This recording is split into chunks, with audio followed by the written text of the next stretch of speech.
Hello everyone, my name is Sofia Castillo and this is my travel blog.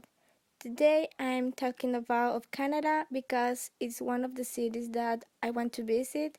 It's a very large country and the second largest in the world. Its capital is Ottawa. Niagara Falls, Ontario is a series of three awe-inspiring waterfalls situated on the border of Canada's Ontario and the United States, New York.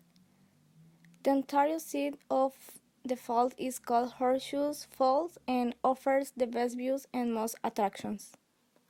Banff National Park, located in the province of Alberta, is not only Canada's first national park, but also one of the nation's largest and most visited national parks.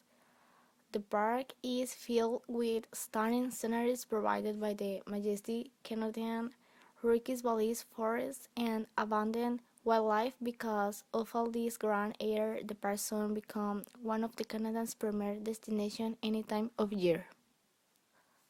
Unlike the tourist attraction in Hermosillo is Parque La Reina. It's a very nice place whether you want to go for lunch, dinner, a drink, or just to hang out with friends. The other place is Cerro de la Campana. It's the viewpoint to appreciate an almost complete panoramic view of the City of the Sun, especially its spectacular sunsets. Its gastronomy varies between the different provinces and territories.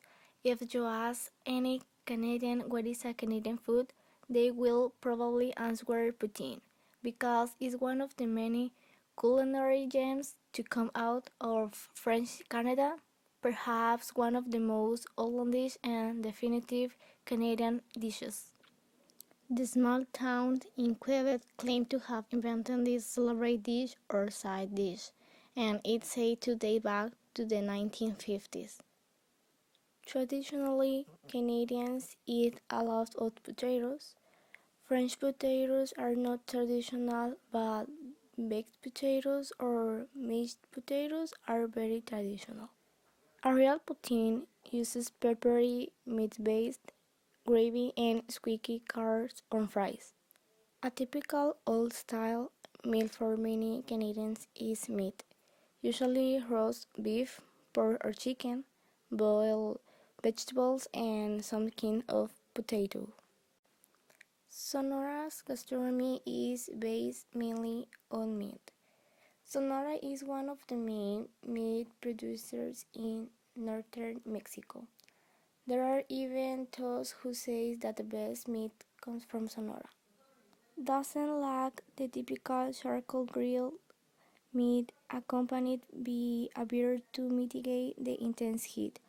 Another outstanding stew is kawamanta, which has a tomato chili and vegetable broth with stingray meat. Among others like the chimichanga or chimichanga, which are machaca tacos with beans that are distinguished by their large size. There is also the gallina pinta, a chamoy broth accompanied with beans and nixtamal corn.